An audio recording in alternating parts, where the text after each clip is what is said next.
조선이라는 참 별 볼 일 없는 나라, 미약했던 나라, 힘없었던 나라, 굉장히 부정적으로 인식할 수 있지만 500년이라고 하는 시스템이 여러분 그냥 가는 거 아니에요. 중국 역사에도요 200년 버티기가 쉽지가 않아요. 왜 조선이라는 나라가 망했는지 핵심은 뭐예요? 이 세상에 적응하지 못했다. 지금 우리나라는 어떻습니까? 빠르게 변화하고 있는 그 모습들을 보여주고 있지는 않을까. 늘 그 모습이 계속 될 거라고 생각하시면 안 됩니다. 자, 첫 번째 주제가 조선은 왜 망하였는가? 착실하지 않습니까? 네, 왜 망하였는가에 대해서 한번 이야기를 한번 나눠볼까라는 생각이 드는데, 특히 제가 오늘 포인트를 둘 건 뭐냐면, 여러분들 조선이라는 나라가 언제 망한지는 아세요? 그 날짜를 혹시 아시나요? 그걸 우리는 경술국치라고 하는데 바로 1910년 8월 29일입니다. 나라 망한 날이에요. 그 날은 과연 또 어떤 모습이었을지 그 이야기 속에서 맨 마지막 결론, 바로 1910년 8월 29일에 그날, 망하는 그날의 모습을 한번 공유해 보도록 하겠습니다. 일단 여러분, 조선이란 나라입니다. 이 조선이란 나라는 몇 년 동안 이어졌죠? 1392년부터 대한제국까지 포함한다면 1910년, 대략 한 500년의 역사를 가지고 있습니다. 이 조선이란 나라는 기본적으로 어떤 나라냐면요, 성리학의 나라죠. 성리학의 나라입니다. 유학의 일종입니다. 근데 이 성리학이라고 하는 건 여러분들 기본적으로 구분을 하는 거예요. 서열을 나누는 거예요. 쉽게 얘기하면 무엇이 정통이고 정통이 아닌지를 따지는 겁니다. 이걸 왜 따지냐면 각자의 분수에 맞게 사는 사회가 가장 안정적 사회라고 보기 때문에 그렇습니다. 예를 들면 이런 거죠. 중국이라는 나라가 있어요. 우리나라가 있어요. 누가 정통일까요? 이 성리학에서는 중국을 정통으로 보고 있는 거예요. 임금과 신하가 있어요. 누가 정통일까요? 임금을 정통으로 보는 거예요. 양반과 천민이 있습니다. 누가 정통일까요? 양반이 정통으로 보는 겁니다. 남자와 여자가 있습니다. 누가 정통을 볼까요? 남자를 정통으로 보는 겁니다. 이것만 잘라서 얘기하면 큰일 납니다. 이 시대에 그랬다는 겁니다. 성리학이라는 게 그런 거예요. 그러니까 왜 이런 것들을 지금 따지느냐면 각자 분수에 맞게 사는 사회를 가장 이상적 사회라고 성리학은 보고 있기 때문에 그렇습니다. 거기에 의해 가지고 돌아가고 있는 거예요. 자, 그래서 조선이라는 나라는 어떤 식으로 이루어지냐면, 정치적으로 한번 본다면 외교적 측면에서 봤을 때 특히 4대, 이 사자가 뭐냐면 섬기사자예요. 큰 나라를 섬긴다는 얘기예요. 4대에서 여기서 이야기하는 이 큰 나라, 이 큰 나라는 어떤 나라가 될까요? 이건 중국이 되겠죠. 그죠? 이건 중국이 되는 거예요. 그러니까 이 중국이라는 나라를 왜 섬기느냐? 이게 좀 성리학이라는 그 시스템 속에서 움직이게 되는 겁니다. 이게 이제 조공 체제에 의해서 움직인다, 이런 얘기를 하는 것이죠. 그 다음에 조선이라는 나라가 그럼 경제적으로 어떤 식으로 돌아가고 있느냐? 일반 백성들은 농사 지어야죠. 그래서 농본을 중시하는 사회였다. 농사가 본이에요. 농업사회라는 이야기죠. 그런 사회 속에서 이 성리학적 사회에서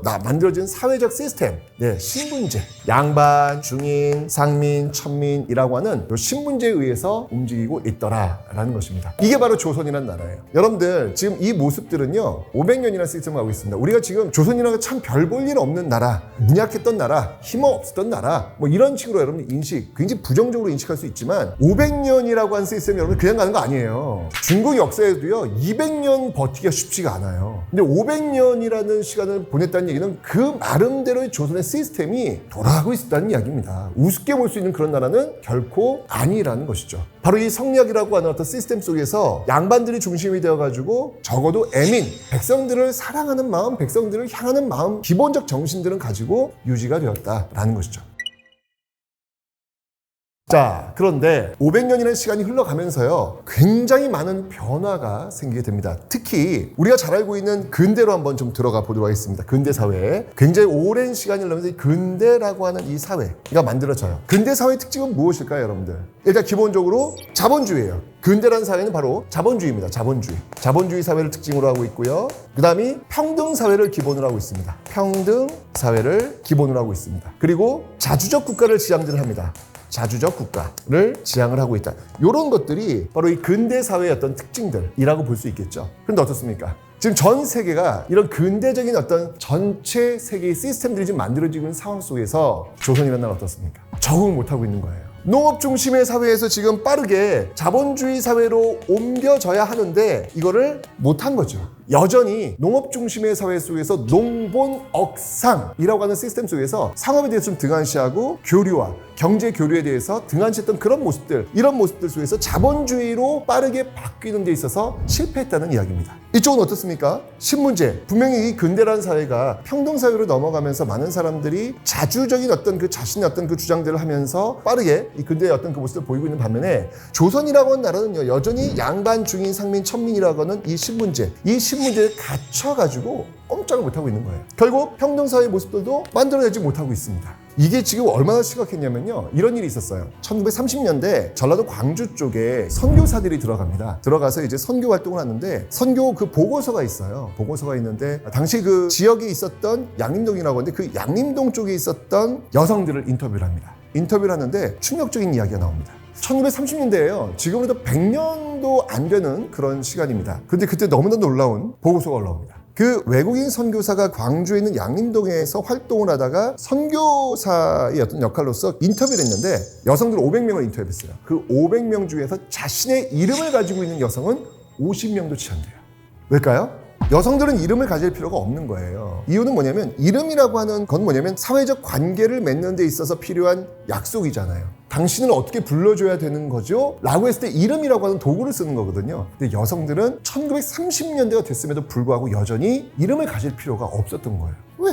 어느 남자 집에 들어가서 그 남자 집의 그 가문을 이어줄 수 있는 아이를 생산하는 역할만 하면 되는 거거든요. 그리고 그 아이를 잘 키워주는 역할. 그 역할이면 다 되는 거예요. 1930년대만 해도 이 정도의 어떤 모습을 가지고 있었다는 얘기예요. 그러니까 그만큼 이 조선이라는 사회가 일제강점기 넘어갔어도 이제까지 어떤 그 조선시대 500년이라고 하는 시스템을 가졌던 관행, 관습 이런 것들이 아주 강하게 남았던 그런 사회였다는 이야기죠. 사대는 어떻습니까? 심각한 그런 부분이라고 볼 수 있는데요. 끝까지 조선이라는 나라는요. 명나라 그리고 청나라 이 4대의 어떤 관계 속에서 벗어나질 못해요. 그 나라에 기대가지고 국가의 어떤 운명을 그들에 의해서 그 시스템 속에 의해서 안고 간다면 우린 별 문제 없을 것이다 라고 판단하죠. 자, 결국 4대의 어떤 측면 속에서도 역시 마찬가지로 변하지 못하는 모습들. 결국 어떻습니까 여러분들? 1876년 개항 이후에 굉장히 큰 사건들이 벌어져요. 예를 들면 개화의 과정 속에서 저항했던 이모군란, 1882년 구식군인들이 들고 일어났던 사건. 결국 정부는 어떻게 합니까? 이 4대라고 하는 그 500년 틀 속에서 벗어나지 못하는 거예요. 자국에서 벌어진 문제점들을 자국에서 해결하지 못하고 결국 외세를 끌어들이는 방식. 청나라한테 SOS를 보내가지고 진압해달라고 이야기하지 않습니까? 2년 뒤에 갑신정변은 또 어떻습니까? 당시 그 엘리트들이 이 사회를 좀 바뀌어야 된다라고 일어났을 때 역시 마찬가지로 또 청나라한테 SOS 보내가지고 진압해달라고 이야기하잖아요. 이 틀 속에서 조금도 벗어나지 못하고 있는 거예요. 보시면 알겠지만 조선이라는 나라는요 500년 동안 나름대로 성리학이라고 하는 시스템 속에서 운영되어 오는 건강한 측면이 분명히 있었어요. 근데 그 모습은 초반, 중반 흘러가면서 나름대로의 어떤 운영 시스템을 가지고 있었는지 모르겠지만 마지막으로 가면 갈수록 그 동력을 상실하게 되는 거죠. 이 모습들을 하나도 지금 따라오지 못하고 있는 상황 속에서 결국 조선은요 백기를 들 수밖에 없었던 것이죠. 핵심은 뭐예요? 보시면 알겠지만 바로 변화. 이 세상의 변화에 적응하지 못했다.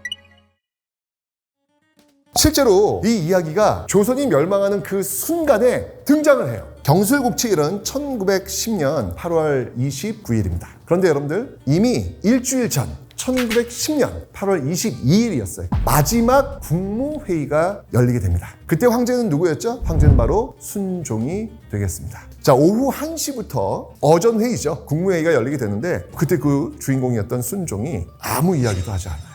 대한제국이기 때문에 제국은 황제의 나라예요. 황제의 나라 주권자는 당연히 황제가 갖고 있습니다. 그 주권자 황제가 아무 이야기도 하지 않고 그저 듣고만 있을 뿐입니다. 그때 우리가 잘 알고 있는 을사오적 있지 않습니까? 이완용, 이지용, 이근택, 권중현, 박재선 뭐 이런 사람들이 있는데 그때 이 회의를 주관했던 사람이 이완용입니다. 왜 우리가 일본과 병합해야 되는지, 그 병합을 위해서 우리는 무엇을 해야 되는지, 그리고 그 진척사항은 어떻게 되고 있는지를 보고를 하게 됩니다. 자, 그 보고가 끝나자마자 여러 주변에 있던 신하들이 좋은 방안이다, 지당한 말이다 라고 하면서 맞장구를 쳐주게 되는 것이죠. 드디어 최종 결정권자 순종이 그 분위기 속에서 이야기를 합니다. 이게 바로 1910년 8월 22일 조선의 마지막 국무회의. 그때 순종은 이렇게 얘기합니다. 모두 동의한다니 이의 없다 라고 이야기합니다.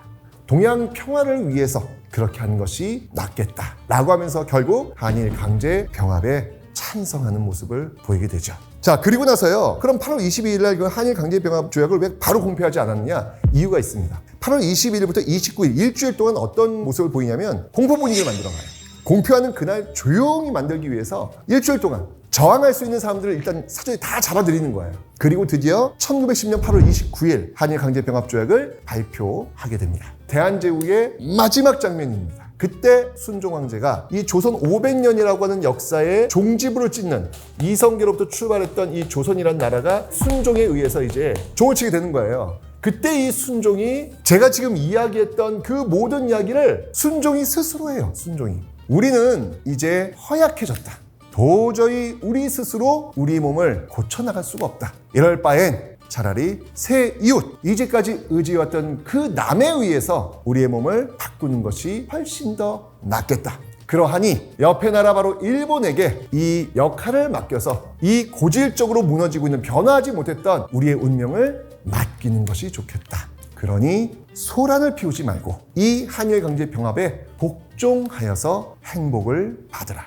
이게 바로 순종의 마지막 멘트였습니다. 이렇게 되면서 대한제국의 끝에 붙고 있는 이 역사가 사라지게 되었던 것이죠.